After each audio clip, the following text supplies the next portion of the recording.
বৃষ্টি ও উজানের ঢলে ফেনী, কুমিল্লা, নোয়াখালী ও লক্ষ্মীপুরের বন্যা পরিস্থিতির অবনতি হয়েছে। সকালে উজানের ঢলে মুসাপুর ক্লোজারে স্লুইস গেটের 23টি কপাটি ভেঙে গেছে। এতে প্রবল বেগে জোয়ারের পানি প্রবেশ করছে নোয়াখালী এবং ফেনীর বিস্তৃত এলাকায়। বিচ্ছিন্ন হয়ে পড়েছে দুর্গত অনেক এলাকার যোগাযোগ। খাবার ও বিশুদ্ধ পানির তীব্র সংকটে দুর্ভোগে বানভাসী মানুষজন।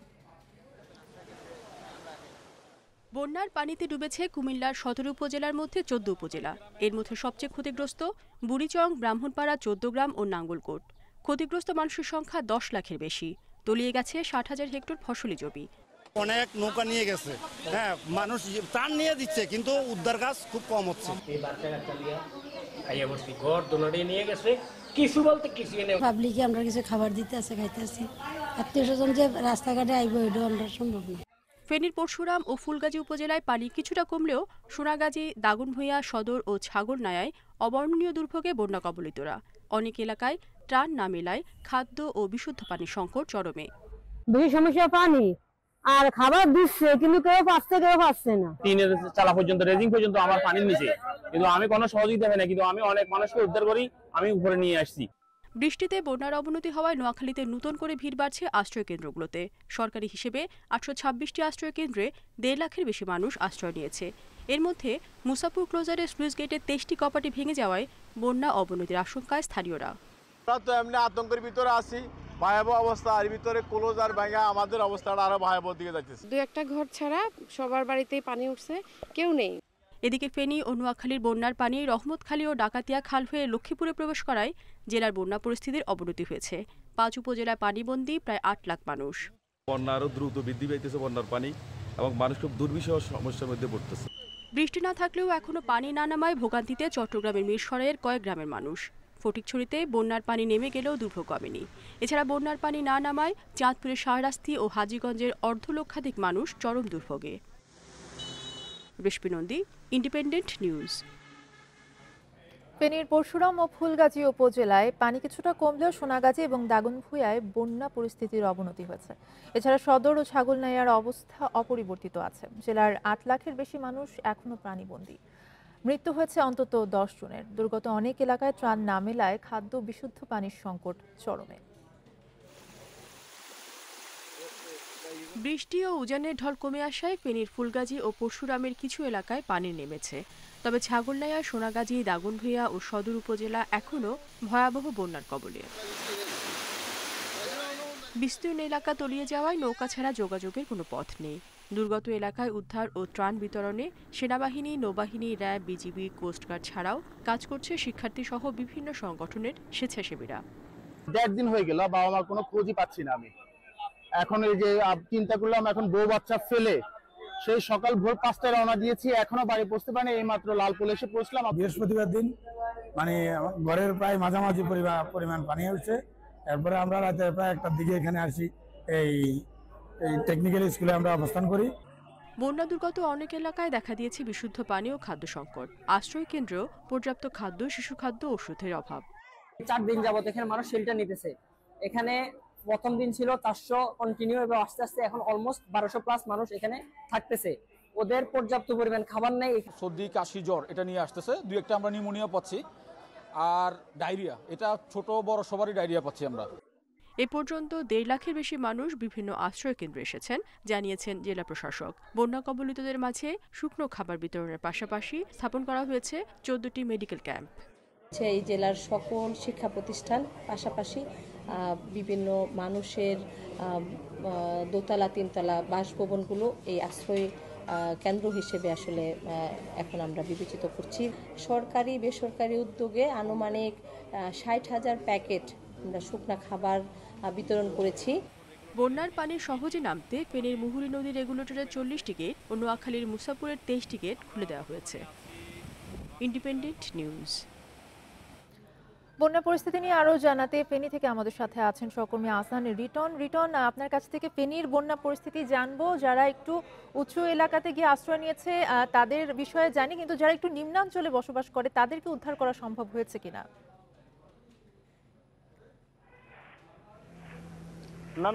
দেখুন, আমরা আসলে সকাল থেকে ফেনীর বিভিন্ন পাড়া মহল্লা আমরা ঘুরেছি। আমরা যেটি দেখেছি সেটি হচ্ছে আসলে যারা সড়কের মূল সড়কের পাশে আছে সেই লোকগুলোর অবস্থা কিছুটা তারা ভালো অবস্থায় আছে, কিন্তু একেবারে প্রত্যন্ত এলাকায় যারা রয়েছেন তাদের অবস্থা একেবারে সঙ্গীন। আমরা সকাল থেকে দেখেছি চট্টগ্রাম এই ফেনীর নানা সড়কে আমরা অসংখ্য ত্রাণের গাড়ি দেখেছি, কিন্তু যারা ত্রাণ নিয়ে সেখানে এসছেন তারা যেটি বলছেন সেটি হচ্ছে সড়কের আশপাশে মানুষজনকে তারা ত্রাণ সামগ্রী দিতে পারলেও যেখানে আসলে প্রত্যন্ত এলাকা অর্থাৎ যেখানে পানি এখনো পর্যন্ত সরেনি সেই জায়গাগুলোতে তারা ত্রাণ দিতে পারছেন না, ফলত তারা নিজেরাই আসলে ত্রাণ নিয়ে এক ধরনের ভোগান্তির মধ্যে আছেন। আমরা কিছুক্ষণ আগে ছাগলনাইয়ার শুভপুর এলাকাতে ছিলাম, সেখানে আমরা দেখেছি সেনাবাহিনী এবং যারা স্বেচ্ছাসেবী সংগঠনের কর্তারা তারা যারা সেখানে ত্রাণ দিতে গেছেন তারা আসলে নিজেরা এক ধরনের বলা যেতে পারে এক ধরনের ফাঁদের মধ্যে আটকে আছেন। অর্থাৎ তারা যে উদ্দেশ্য নিয়ে চট্টগ্রাম ঢাকা সহ নানা জায়গা থেকে এত দূরে এসেছেন মানুষকে ত্রাণ দেওয়ার জন্য, সেই কাঙ্ক্ষিত মানুষকে তারা পাচ্ছেন না। অর্থাৎ তারা আসল একেবারে আজকে 4 দিন ধরে যারা একেবারে অভুক্ত আছেন এবং পানিবন্দী অবস্থায় আছেন তাদেরকে আসলে তারা ত্রাণ দিতে পারছেন এবং সেই কারণে তারা কিছুটা মনক্ষুণ্ণ অবস্থায় বসে আছেন। এবং আমরা দেখছি তারা সেনাবাহিনীর সঙ্গে যোগাযোগ করছেন এবং সেনাবাহিনীর মাধ্যমে হয়তো পরবর্তীতে সেই সমস্ত ত্রাণ তারা দিবে। আমরা দেখেছি ছাগলনাইয়ার বেশ কিছু গ্রামে আমরা দেখছি এখনো পর্যন্ত আসলে কোমর সমান পর্যন্ত পানি সেখানে আছে, ফলে অনেককে আমরা দেখেছি যারা এখনো পর্যন্ত গত 4 দিন ধরে যারা এইখানকার যে 700টি আশ্রয় কেন্দ্র রয়েছে সেই আশ্রয় কেন্দ্রগুলোতে তারা অবস্থান করছেন এবং এতে করে এক ধরনের সংখ্যা তাদের মধ্যে তৈরি হয়েছে, যেহেতু পরিবারের এবং পুরো বাড়ির সবাই আশ্রয় কেন্দ্রে চলে গেছে সঙ্গত কারণে তারা এক ধরনের আশঙ্কার মধ্যে আছেন যে তাদের যে মূল্যবান সম্পদ যেটি এখনো পর্যন্ত ঘরে রয়ে গেছে সেটি ডাকাতি হয়ে যায় কিনা, লুট হয়ে যায় কিনা।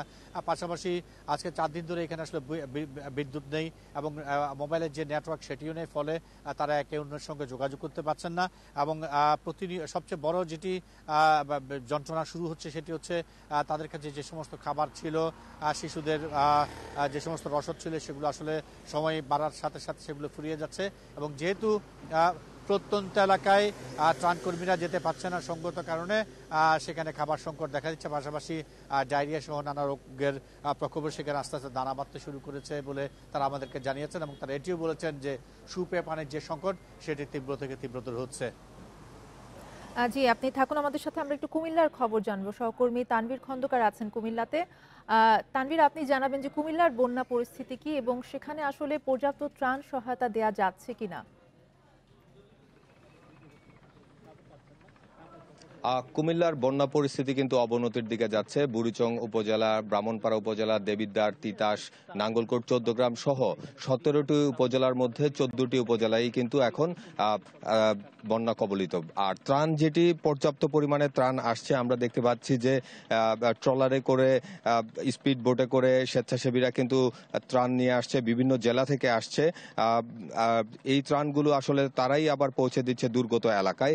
আমরা যাত্রাবাড়ি থেকে এসেছেন ডলফিন ক্রীড়া সংস্থার লোকজন, তাদেরকে কিছুক্ষণ আগে দেখেছি যে এই এলাকার বাক্সিমূল এলাকার বিভিন্ন গ্রামে গ্রামে গিয়ে ত্রাণ দিতে, কিন্তু তারা যেটি বলছে যে আসলে তারা জায়গা না চেনার কারণে কিন্তু ত্রাণ দিতে কিছুটা সমস্যা হচ্ছে। তবে কিছুক্ষণ আগে স্বরাষ্ট্র উপদেষ্টা কুমিল্লায় এসেছিলেন, তিনি যেটি বলেছেন যে ত্রাণ বাড়ি বাড়ি পৌঁছে দেওয়ার জন্য নৌবাহিনী, সেনাবাহিনী।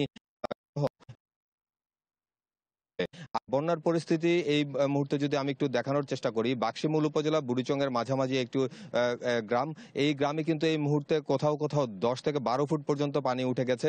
ঘরবাড়িগুলো সব পানিতে ডুবে আছে এবং আশ্রয় কেন্দ্র যেগুলো করা হয়েছিল সেগুলোও কিন্তু এই মুহূর্তে ডুবে আছে। কেউ কেউ কিন্তু আশ্রয় কেন্দ্র থেকে বের হয়ে যাওয়ার জন্য কিন্তু স্বেচ্ছাসেবকদের প্রতি আহ্বান জানাচ্ছেন। তবে যেই পরিস্থিতি এখন চলছে, বলা যায় যে আগামী 3 থেকে 4 দিনের মধ্যেও কিন্তু পানি নামার কোনো সম্ভাবনা দেখা যাচ্ছে না।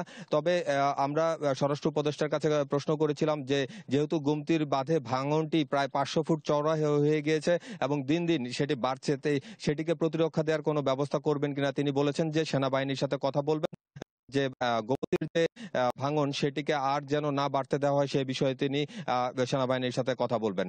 আর একটি বিষয় জানিয়ে রাখি, কুমিল্লাতে সহ ফেনী, নোয়াখালী বিভিন্ন এলাকায় রাতের বেলা ডাকাতের উপদ্রব হচ্ছে, এরকম একটি কিন্তু গুজব শোনা যায়। তবে সেই বিষয়টি নিয়ে স্বরাষ্ট্র উপদেষ্টা বলেছেন যে পুলিশ, বিজিবির টহল বৃদ্ধি করা হবে, সেনাবাহিনী তো আছেই মাঠে, তবে সেক্ষেত্রে এলাকাবাসী যারা আছে তাদেরকে সম্মিলিতভাবে ডাকাত প্রতিরোধে কাজ করতে হবে। আর এই বুড়িচং উপজেলা, ব্রাহ্মণপাড়া উপজেলার আসলে যতটুকু দেখা যায় সেটি আসলে পানিতে নিমজ্জিত। এখানে খাবার পানি, বিশুদ্ধ খাবার পানি, ঔষধ এবং শিশু খাদ্যের অভাব রয়েছে বলে আমাদেরকে আশ্রয়কেন্দ্র থেকে দুর্গতরা জানিয়েছে। তো এই ছিল কুমিল্লা থেকে বন্যা দুর্গতদের সর্বশেষ খবর। তানভীর খন্দকার জানাচ্ছিলেন কুমিল্লা থেকে বন্যা পরিস্থিতির সর্বশেষ। খুলনা, বরিশাল ও চট্টগ্রাম বিভাগে কাল থেকে ভারী বৃষ্টি কমবে বলে জানিয়েছে আবহাওয়া অফিস। এতে চট্টগ্রাম বিভাগে বন্যার কিছুটা উন্নতি আশা করা যাচ্ছে। আবহাওয়া পূর্বাভাসে বলা হয়েছে, উত্তর পশ্চিম বঙ্গোপসাগর এবং দেশের দক্ষিণাংশে লঘুচাপের কারণে কাল থেকে 3 বিভাগে ভারী বর্ষণ কমে আসবে। মৌসুমী বায়ু সক্রিয় এবং উত্তর বঙ্গোপসাগরে প্রবল অবস্থায় রয়েছে। এছাড়া সকাল থেকে সন্ধ্যা পর্যন্ত অভ্যন্তরীণ নদী বন্দরগুলোকে দেয়া সতর্ক বার্তায় জানানো হয়, ঢাকা, রাজশাহী, যশোর, খুলনা, চট্টগ্রাম সহ কয়েক জেলার উপর দিয়ে ঘন্টায় 45 থেকে 60 কিলোমিটার বেগে ঝোড়ো হাওয়া সহ বৃষ্টি বা বজ্রবৃষ্টি হতে পারে। ওইসব এলাকার নদী বন্দরে 1 নম্বর সতর্ক সংকেত দেখাতে বলা হয়েছে। এদিকে 48 ঘন্টার মধ্যে বন্যা পরিস্থিতি উন্নতির আশা করছে বন্যা পূর্বাভাস ও সতর্কীকরণ কেন্দ্র।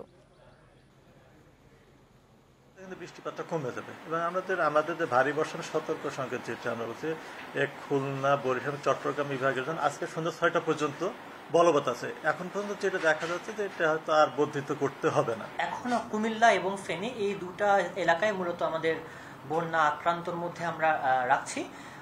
24 ঘন্টার মধ্যে উন্নতি হচ্ছে এবং আশা করছি আগামী 48 থেকে 72 ঘন্টার মধ্যে আমরা মোটামুটি বন্যা মুক্ত হওয়ার একটা, যদি আর ভারী বৃষ্টিপাত না হয় অবশ্যই, আমরা 48 থেকে 72 ঘন্টার মধ্যে মোটামুটি বন্যার পানি নেমে যাওয়ার একটা আশা দেখতে পাচ্ছি। আপনারা দেখছেন সমগ্র বাংলাদেশ। সম্পূর্ণ অটোমেটেড মেশিনে তৈরি সাপোর্ট ফাইবার গ্লাস শীট, ব্যবসা এবার হবেই হিট। লক্ষ্মীপুরে বন্যার আরও অবনতি হয়েছে। ভয়াবহ বন্যার কবলে জেলার 5 উপজেলায় 7 লাখের বেশি মানুষ এখন পানিবন্দী। প্রতিদিনই প্লাবিত হচ্ছে নতুন নতুন এলাকা। এর মধ্যে দেখা দিয়েছে খাবার ও সুপেয় পানির সংকট। পরিস্থিতির অবনতি হওয়ায় সবাইকে আশ্রয় কেন্দ্রে যাবার আহ্বান জানিয়েছেন জেলা প্রশাসক। গত 20 বছরে এত পানি দেখেনি লক্ষ্মীপুরবাসী। বন্যায় প্রতিদিনই প্লাবিত হচ্ছে গ্রাম শহরের বিভিন্ন জনপদ। গত 2 দিনে রহমতখালী ও ডাকাতিয়া খালের পানি ঢুকে পরিস্থিতির অবনতি হয়েছে 5 উপজেলার বিস্তীর্ণ এলাকায়। কোথাও কোথাও 4 থেকে 6 ফুট পানিতে ডুবে আছে ঘরবাড়ি, রাস্তাঘাট। এ পর্যন্ত 20,000 মানুষ আত্মীয় স্বজন ও বিভিন্ন শিক্ষা প্রতিষ্ঠানে আশ্রয় নিলেও 7 লাখের বেশি মানুষ হয়ে পড়েছে পানিবন্দী। কালকের থেকে আজকে প্রচুর পানি, এখন না থাকার ঘরে না থাকতে পারার কারণে এখন আমরা অন্য জায়গায় চলে যাইতেছি। পানিবন্দী অবস্থা, এখানে এনে আশ্রয় নিছি। আমাদের 150 পরিবার এখানে পানি ক্ষতিগ্রস্ত হয়েছে। দুর্গতদের মাঝে ত্রাণ সহায়তা দিচ্ছে সরকারি বেসরকারি বিভিন্ন সংস্থা। ব্যক্তিগতভাবেও তাদের পাশে দাঁড়িয়েছেন অনেকে। তবে দুর্গম এলাকায় আটকে পড়াদের কাছে খাবার পৌঁছানো কঠিন হয়ে পড়েছে। ঘর থেকে বাইরেতে পারি না, বাইরে এলে বাসা যাইতে খুবই কষ্ট হয়। সরকারি কোনো অনুদান, কোনো ত্রাণ আমাদেরকে এখন পর্যন্ত দেওয়া হয় নাই। আমাদের বাড়িঘর দুয়ার পানিতে সব ডুবে গেছে, গ্রামবাসী সব খুব কষ্ট পাইতেছে। সরকারি ত্রাণ এখনো কোনো আমাদের কারো কাছে পৌঁছায় নাই। জেলা প্রশাসক জানিয়েছেন, পানির চাপ এবং বৈরী আবহাওয়ার কারণে বন্যার্তদের মাঝে ত্রাণ ও সুপেয় পানি পৌঁছানো যাচ্ছে না। একই সাথে নৌযানের অভাবে ব্যাহত হচ্ছে উদ্ধার ও খাবার বিতরণ কার্যক্রম। আমরা আমাদের ইউনোদের সাথে যোগাযোগ করে তাদেরকে সমন্বয় করে দিয়েছি যে সকল এলাকায় এখনো আমরা খাদ্য সহায়তা পৌঁছাতে পারিনি, সেই সকল এলাকায় যেন আমাদের এই ছাত্র সমাজ পৌঁছাতে পারে, সেই ব্যবস্থাগুলো আমরা করার চেষ্টা করে যাচ্ছি। বানভাসীদের সহায়তায় সবাইকে এগিয়ে আসার আহ্বান জানিয়েছেন জেলা প্রশাসক। Independent news. বন্যার্তদের জন্য সরকারি বেসরকারি উদ্যোগে ত্রাণ সহায়তা অব্যাহত রয়েছে, তবে নৌযানের অভাবে ব্যাহত হচ্ছে কার্যক্রম। বিশেষ করে গ্রাম ও চরাঞ্চলে আটকে পড়াদের খাবার ও বিশুদ্ধ পানির জন্য হাহাকার অবস্থা। এসব এলাকায় পৌঁছাতে বেগ পেতে হচ্ছে স্বেচ্ছাসেবীদের। খাগড়াছড়িতে ক্ষতিগ্রস্তদের মাঝে ত্রাণ বিতরণ করেছে বৈষম্য বিরোধী আন্দোলনের শিক্ষার্থীরা। ঢাকা থেকে হেলিকপ্টারে সেনাবাহিনীর কাছে এসব ত্রাণ পৌঁছে দেয় তারা। পরে তা দুর্গতদের মাঝে বিতরণ করা হয়। লক্ষ্মীপুরে বন্ধন ফাউন্ডেশনের উদ্যোগে 1000 পরিবারের মধ্যে চাল, ডাল, তেল ও শুকনো খাবার বিতরণ করা হয়েছে। নোয়াখালীর সোনাইমুড়িতে বন্যার্তদের শুকনো খাবার, বিশুদ্ধ পানি, ওষুধ বিতরণ করেছে ঢাকার সুয়াপুর ইউনিয়ন স্টুডেন্ট ফোরাম। এদিকে বরিশাল, নাটোর সহ বিভিন্ন জেলায় বন্যার্তদের জন্য ত্রাণ সংগ্রহ করছে নানা শ্রেণী পেশার মানুষ। এতে স্বতঃস্ফূর্তভাবে এগিয়ে আসছেন সাধারণ মানুষও।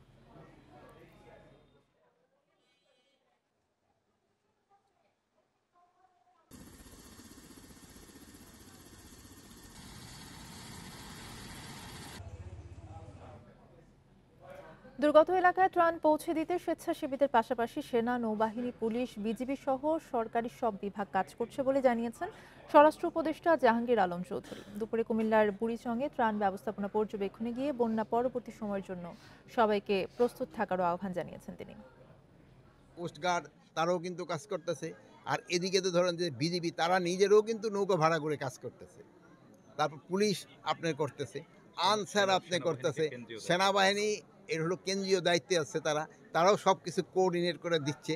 ইভেন বিমান বাহিনী আপনাকে একটার পর একটা কিন্তু হেলিকপ্টার আসতেছে রিলিফে। আমার মনে হয় আল্লাহ দিলে কোনো অসুবিধা হবে না।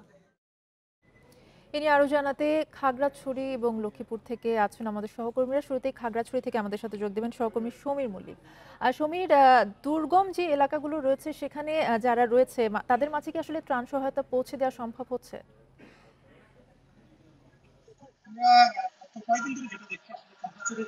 যে সমস্ত এলাকাগুলোতে প্লাবিত হয়েছে, বিশেষ করে খাগড়াছড়ি জেলা সদর, মেরুং, মহালছড়ি, মাটিরাঙ্গা, রামগড়, যে সমস্ত এলাকা 9টি উপজেলাতে কিন্তু খাগড়াছড়ির বন্যার ক্ষতি হয়েছে। সবচেয়ে যে ক্ষতিটা বেশি হয়েছে দিঘিনালা উপজেলা এবং খাগড়াছড়ি জেলা সদরের দিঘিনালা উপজেলায় আমরা দেখেছি গত শুক্রবারে সেখানে কিন্তু উপজেলা প্রশাসনের পক্ষ থেকে একেবারে দিঘিনালা যে সমস্ত সীমান্তবর্তী জায়গাগুলো আছে যেখানে দেশি বোটে যেতে অন্তত 1.5 থেকে 2 ঘন্টা সময় লাগে, সেরকম জায়গাও কিন্তু প্রশাসনের পক্ষ থেকে ত্রাণ বিতরণ করা হচ্ছে। আমি যদি আপনাকে কয়েকটা এলাকার নাম বলি, যে সদকছড়া একটি এলাকা, সেটি মেরুং থেকে যেতে অন্তত 2 ঘন্টা সময় লাগে, সেখানেও গিয়ে কিন্তু উপজেলা প্রশাসনের পক্ষ থেকে ত্রাণ বিতরণ করেছে। আজকে খাগড়াছড়ির 9টি উপজেলা এবং পৌরসভাতে কিন্তু জেলা প্রশাসনের পক্ষ থেকে ত্রাণ বিতরণ করা হয়েছে এবং প্রত্যেকটা জায়গায় আজকে যেটা আমরা দেখেছি অন্তত 63 মেট্রিক টন খাদ্যদ্রব্য, খাদ্য বিশেষ করে চাল আজকে কিন্তু বিতরণ করা হয়েছে। প্রত্যেককে প্রায় 10 কেজি করে চাল দেওয়া হয়েছে, অর্থাৎ 6300 জনকে কিন্তু এই ত্রাণটা দেওয়া হয়েছে এবং সেটা আমরা দিঘিনালা থেকে শুরু করে একদম রামগড় পর্যন্ত সেটা দেখি হয়েছে। আমরা জেলা প্রশাসকের সাথে কথা বলেছি, খাগড়াছড়ি জেলা প্রশাসক মোহাম্মদ শহীদুজ্জামান জানিয়েছেন বন্যা পরবর্তী তাদের যে কার্যক্রম সেটা চলবে।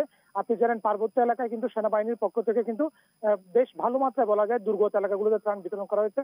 বিশেষ করে যেদিন থেকে প্লাবন শুরু হয়েছে গত বুধবার বৃহস্পতিবার থেকে শুরু করে তারা কিন্তু প্রতিনিয়ত কিন্তু এই সেনাবাহিনীর পক্ষ থেকে দুর্গম এলাকাগুলো, বিশেষ করে যেখানে সেনাবাহিনী ক্যাম্প রয়েছে বা তাদের জোন রয়েছে, সেই জোনগুলোর মাধ্যমে কিন্তু সহায়তা দেওয়া হচ্ছে। একই সাথে আজকে দুপুরবেলা বৈষম্য বিরোধী ছাত্র আন্দোলনের পক্ষ থেকে কিন্তু হেলিকপ্টারে করে ত্রাণ নিয়ে আসা হয়েছে ঢাকা থেকে।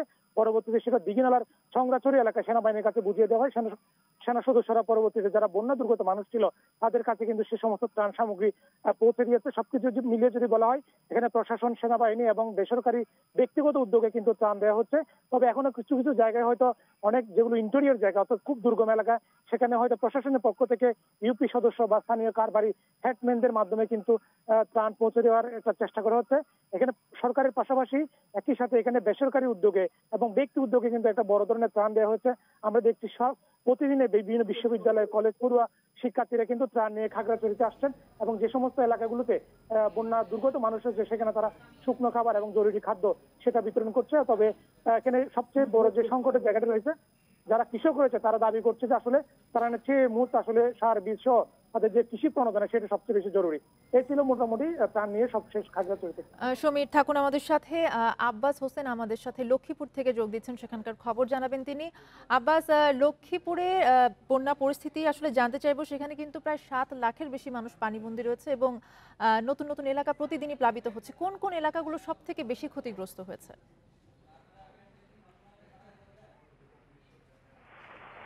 সবচেয়ে ক্ষতিগ্রস্ত হচ্ছে লক্ষ্মীপুর সদর উপজেলার যে পূর্বাঞ্চল এলাকাগুলো রয়েছে, মান্দারি, গাদিয়া, দিগুলি, কুশাখালী, দত্তপাড়া, চন্দ্রগঞ্জ, লাহারকান্দি, ভাঙ্গাখা এবং পার্বতীনগর, দালালবাজার যে ইউনিয়নগুলো রয়েছে, এই ইউনিয়নগুলো কিন্তু মূলত এখন সবচেয়ে ক্ষতিগ্রস্ত হয়েছে। আমি এখন যেখানে আছি এটি লক্ষ্মীপুরের মান্দারি এলাকার যে জাদি এলাকা রয়েছে, সেখানে আপনি হয়তো একটু দেখতে পাবেন যে এখানে আজকেই কিন্তু 1 ফুট পানি, গতকালকে চেয়ে 1 ফুট পানি কিন্তু বৃদ্ধি পেয়েছে।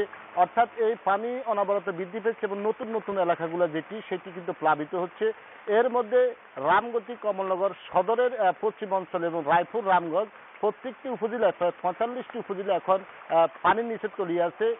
প্রায় 8 লাখ যে মানুষ পানিবন্দী হয়ে আছে এমনটি প্রশাসনের পক্ষ থেকে জানানো হয়েছে। তবে এখন পর্যন্ত যেসব এলাকায় যে ত্রাণ পৌঁছানোর কথা সেখানে কিন্তু ত্রাণ পৌঁছানো হচ্ছে না, কিন্তু পর্যাপ্ত পরিমাণ ত্রাণ মজুদ রয়েছে এমনটি জানানো হয়েছে প্রশাসনের পক্ষ থেকে। অর্থাৎ যেখানে সড়ক এবং সড়ক এবং নৌকা না থাকার কারণে, সড়ক যোগাযোগ বিচ্ছিন্ন হওয়ার কারণে এবং নৌকা দিয়ে যেখানে যাওয়ার কথা সেখানে না যাওয়ার কারণে মূলত এই যে মানুষগুলো দুর্ভোগ রয়েছে সেখানে ঠিকমতো খাওয়া বা শুকনো খাবার বা এই যে ধরনের ত্রাণ সেগুলো না পৌঁছানোর কারণে মানুষের যে দুর্ভোগ সেটি বাড়ছে। পাশাপাশি প্রত্যেকটি যেখানে আশ্রয় নিচ্ছে মানুষ সেখানে বিভিন্ন ধরনের রোগবালাই সৃষ্টি হচ্ছে।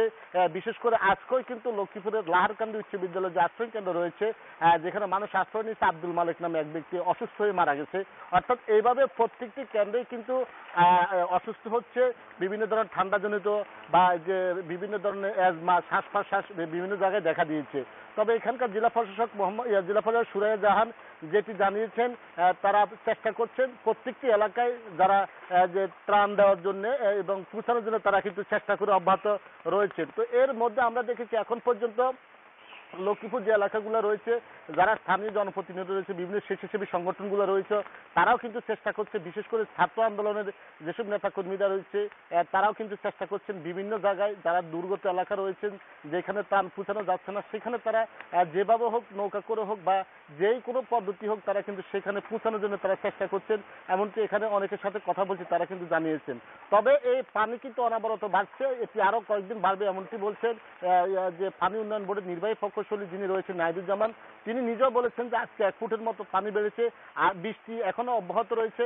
গতকাল থেকে এখন পর্যন্ত বৃষ্টি হচ্ছে, কিন্তু এই বৃষ্টির কারণে পানি যে আসলে কমানো যাচ্ছে না বা পানি কমছে না, দিন দিনে পানি অব্যাহত রয়েছে এবং বাড়ছে। বন্যার যে অবস্থা সেটি কিন্তু আরো ভয়াবহতা দেখা দিচ্ছে। এখানকার মানুষ যেটি বলছে গত 20 বছরও এই ধরনের পানির যে অবস্থা আসলে কারোই চোখে পড়েনি। ধন্যবাদ আপনাকে।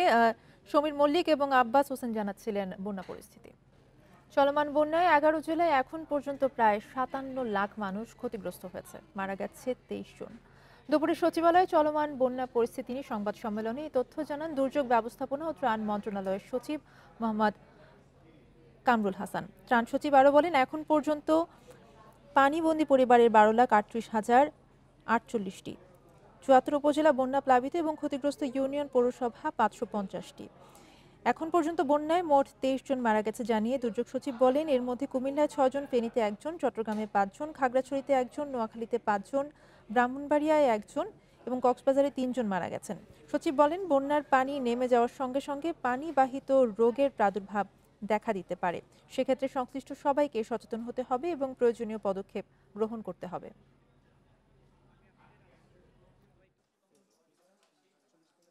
এগারোটি জেলায় মোট 11,38,048টি পরিবার পানিবন্দী রয়েছে। ক্ষতিগ্রস্ত লোক সংখ্যা 57,01,204 জন। আর এ পর্যন্ত মৃতের তথ্য আমরা পেয়েছি 23 জনের। লক্ষ্মীপুরে আশ্রয় কেন্দ্রে অসুস্থ হয়ে আব্দুল মালিক নামে এক বৃদ্ধ মারা গেছেন। ভোরে পৌরসভার লাহারকান্দি উচ্চ বিদ্যালয় কেন্দ্রে তিনি মারা যান। রোববার বিকেলে মালিক সহ তার পরিবার লাহারকান্দি উচ্চ বিদ্যালয় আশ্রয় কেন্দ্রে ওঠেন। দীর্ঘদিন ধরে তিনি শ্বাসকষ্টে ভুগছিলেন। রাতে ঠান্ডাজনিত কারণে অসুস্থ হয়ে পড়লে ভোরে মারা যান তিনি।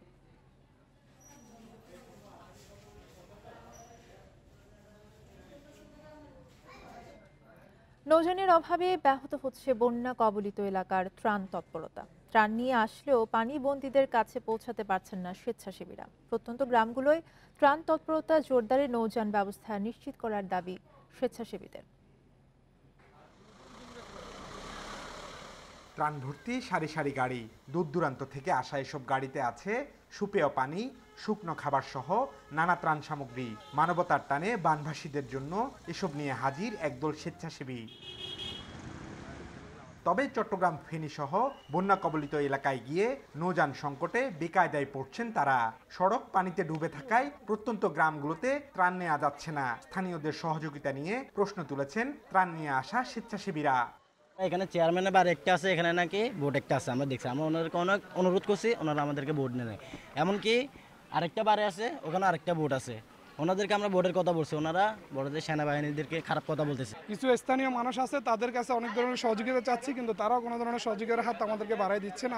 স্বেচ্ছাসেবীরা বলছেন, নৌযান না থাকায় ঘুরে ফিরে সড়কের পাশের লোকজনই ত্রাণ পাচ্ছেন, বঞ্চিত হচ্ছেন বাকিরা। ফলে দ্রুত স্পিড বোট সহ বিভিন্ন নৌযানের ব্যবস্থার দাবি তাদের। এই গাড়ি নিয়ে এইভাবে এখন এই জায়গায় আছি। আমরা আনছি 350 মানুষের খাবার, আপনার 1 টন হচ্ছে পানি, প্রায় 1000 লিটার।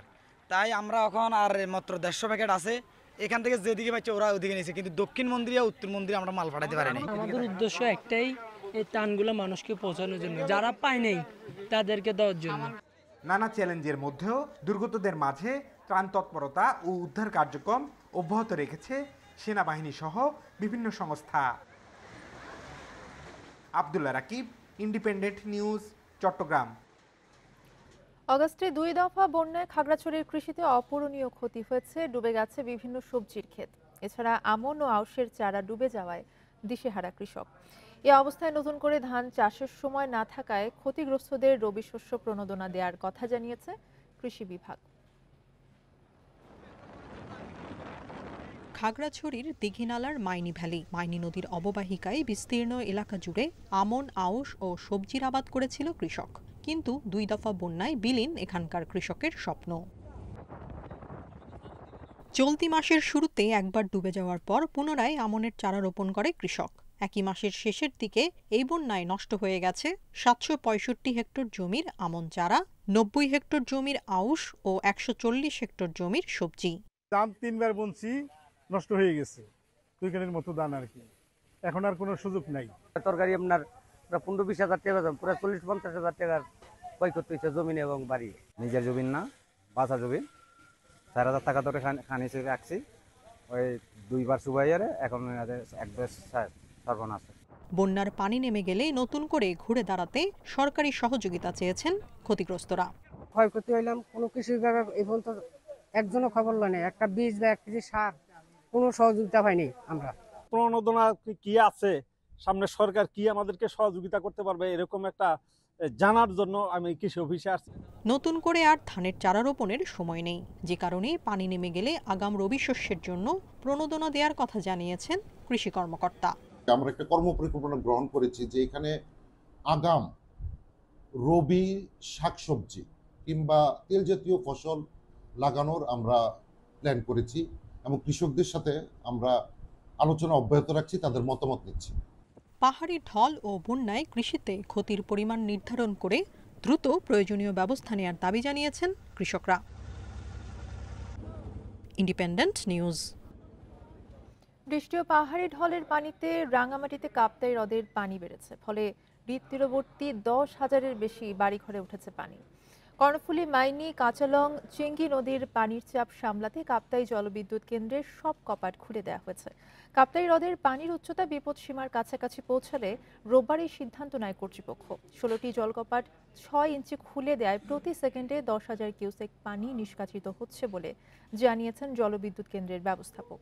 এদিকে জেলার বন্যা দুর্গতদের এ পর্যন্ত 15 মেট্রিক টন খাদ্যশস্য বিতরণ করেছে জেলা প্রশাসন।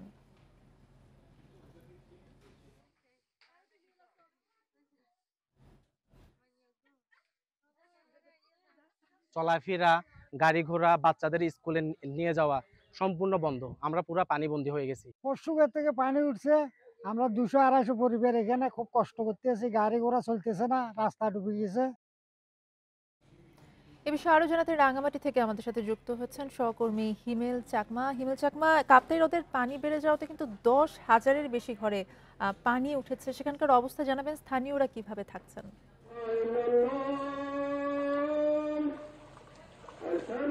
আসলে রাঙ্গামাটির যে বন্যার পরিস্থিতি অত্যন্ত খারাপ অবস্থা আমরা দেখতে পাচ্ছি। বর্তমানে রাঙ্গামাটি শহরের পুরো চারিদিকে যে সমস্ত হ্রদ তীরবর্তী যে সমস্ত বসতিগুলো রয়েছে সেগুলো কিন্তু পানি উঠে গেছে ঘরের মধ্যে, যার কারণে এখানকার মানুষ কিন্তু মানবেতর জীবন যাপন করছে। আর একটা বিষয় হচ্ছে, আমি যেখানে দাঁড়িয়ে আছি এটা হচ্ছে যে মূলত আসাম বস্তি এলাকার ব্রাহ্মণটিলা, এখানে প্রায় 100টাতে বাড়িঘর কিন্তু পানি উঠে গেছে। এখানে যে পৌরসভার যে রাস্তাটা আমরা যেটা দেখতে পাচ্ছি, পৌরসভার রাস্তা, সেটা কিন্তু অলরেডি পানিতে হাঁটু সমান পানি কিন্তু হয়ে গেছে, যার কারণে মানুষের মধ্যে যে দুর্ভোগ, সীমাহীন দুর্ভোগ আমরা দেখতে পাচ্ছি। এখানে যে মসজিদের নামাজের কার্যক্রম ব্যাহত হচ্ছে, পাশাপাশি এখানে যে মাদ্রাসা দেখতে পাচ্ছি, মাদ্রাসা বড় ডুবে গেছে। পাশাপাশি আমরা যেটা খবর নিয়ে জানতে পেরেছি যে রাঙ্গামাটিতে যে 10টি উপজেলার মধ্যে প্রায় 12টি ইউনিয়নের যে সমস্ত প্রাথমিক বিদ্যালয় রয়েছে হ্রদ তীরবর্তী এলাকায়, সেই সমস্ত স্কুলগুলো ডুবে গেছে, যার কারণে পাঠদানও কিন্তু ব্যাহত হচ্ছে। তো আরেকটা বিষয় যে আমরা যেটা খবর পাচ্ছি যে রাঙ্গামাটি যে শহরের পুরো পৌরসভার যে 9টি ওয়ার্ড আছে, প্রত্যেকটি ওয়ার্ডে কিন্তু বন্যা দেখা দিয়েছে। আর এই বন্যাটা কিন্তু টোটালি হচ্ছে কৃত্রিম বন্যা বলতে হবে, কারণ কাপ্তাই হ্রদের যে বাঁধটা, সেটা যে পরিমাণ পানি সেটা দেওয়া হচ্ছে, সে পরিমাণ কিন্তু তার 3 গুণের চেয়ে কিন্তু পানি নৌযান থেকে নেমে আসতেছে। অর্থাৎ কর্ণফুলী, মাইনী, চেঙ্গি, কাঁচালক নদী হয়ে যে পরিমাণ পানি আসতেছে, তার একটি নদীর পরিমাণ পানি পর্যন্ত কিন্তু চলে যাচ্ছে না, যার কারণে এখানে পানি কমার পরিবর্তে বাড়তেছে।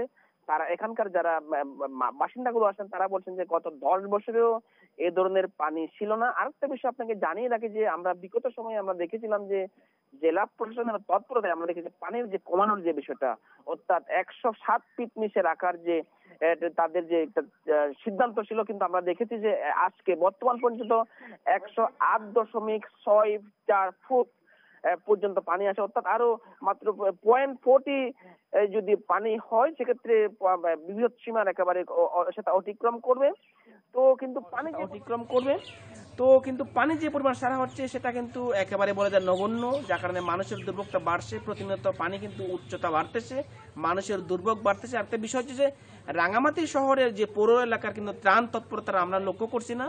অর্থাৎ এখানকার যারা বাসিন্দা আছেন, দুর্গত মানুষগুলো, তারা বলছেন তারা এই পর্যন্ত কোনো ত্রাণই পান নাই। কারণ এখানে যে পৌরসভা যে ডেলিং করে, কারণ পৌরসভা মেয়র কিন্তু তাকে অপসারণ করা হয়েছে।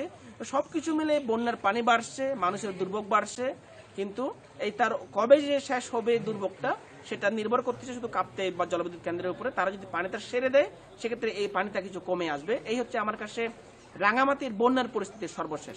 জি, হিমেল চাকমা জানাছিলেন রাঙামাটি থেকে। আপনারা দেখছেন সমগ্র বাংলাদেশ।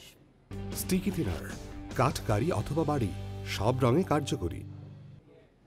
উত্তর পশ্চিম বঙ্গোপসাগরে লঘু চাপের কারণে দেশের দক্ষিণাঞ্চলের বিভিন্ন জেলায় রাত থেকে টানা বৃষ্টি হচ্ছে। এতে দুর্ভোগে পড়েছেন শ্রমজীবী মানুষেরা। সকাল 9টা পর্যন্ত গত 24 ঘন্টায় কলাপাড়া উপজেলায় 120 মিলিমিটার বৃষ্টিপাত রেকর্ড হয়েছে। সমুদ্র অবস্থানরত মাছ ধরার ট্রলারকে সাবধানে চলাচল করতে বলা হয়েছে।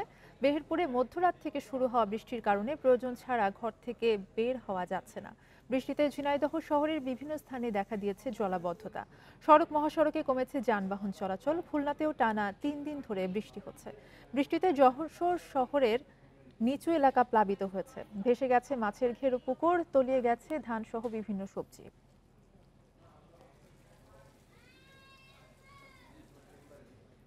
বন্যার কারণে 5 দিন বন্ধ থাকার পর ব্রাহ্মণবাড়িয়ার আখাউড়া স্থলবন্দরে ইমিগ্রেশন কার্যক্রম চালু হয়েছে। বিকেল 3টা পর্যন্ত পারাপার হয়েছেন 250 যাত্রী। আখাউড়া ইমিগ্রেশনের ইনচার্জ খায়রুল আলম জানিয়েছেন, অতিবৃষ্টি ও ত্রিপুরা থেকে নেমে আসা ঢলের পানিতে স্থলবন্দর তলিয়ে যায়। এতে গত 21 আগস্ট থেকে ইমিগ্রেশন কার্যক্রম বন্ধ করে দেওয়া হয়। এছাড়া আখাউড়া আগারতলা সড়কের জাজিরা খালের ওপর বেইলি সেতু পানির তোড়ে ক্ষতিগ্রস্ত হওয়ায় আমদানি রপ্তানি কার্যক্রমও বন্ধ হয়ে যায়। যাত্রী পারাপারের পাশাপাশি সীমিত পরিসরে বিকল্প পথে ভারতে 2 টন মাছ রপ্তানি হয়েছে।